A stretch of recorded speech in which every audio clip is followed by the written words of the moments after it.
Well, first of all, I think that, again, fundamentally, most of us up here are going to agree on so many different things.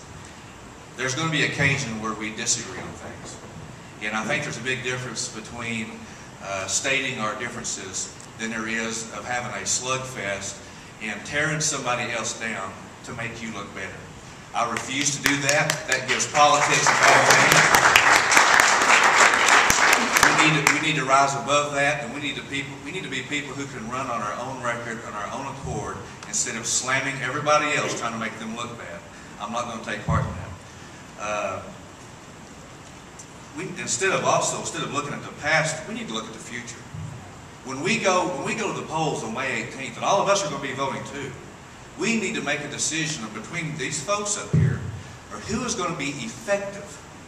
Who is going to be an effective leader? There's some up here who's going to alienate themselves from anybody else up there. And you can't be effective when you alienate yourself. You have to find like-minded folks who will work with you, who will team up with the same ideas and principles that we share and work as a team because of strength in numbers. If we go and we alienate ourselves, let me tell you something, it's going to be very limited of what we can get done. But we need to go with the mindset of we can't do it by ourselves. We need you, and we need other people that's already there or it's going to be there that we can work together with. Second thing, first of all, being effective.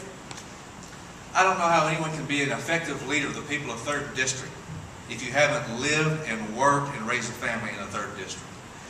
You need to know what families are going through to try to raise their kids and try to send them to school. I know what it's like to punch a time clock.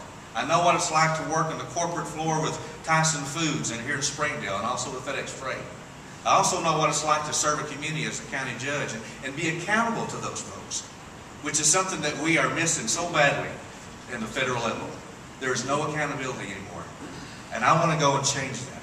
I want to be so transparent and so accountable that no one in the 3rd District will ever be able to say again, as long as I'm in office, is that my voice doesn't count or my opinion doesn't matter. Folks, that's got to change. We need people who are actually going to go and represent the people of our district, not their own ideas. Lastly, we need to be responsible. We need to stand against those things that we know are wrong. We need to stand against socialistic ideas. We need to stand against new taxes. And we need to stand for things that's going to promote growth, promote jobs, and promote the general welfare of our country. Thank you, Mr. Long.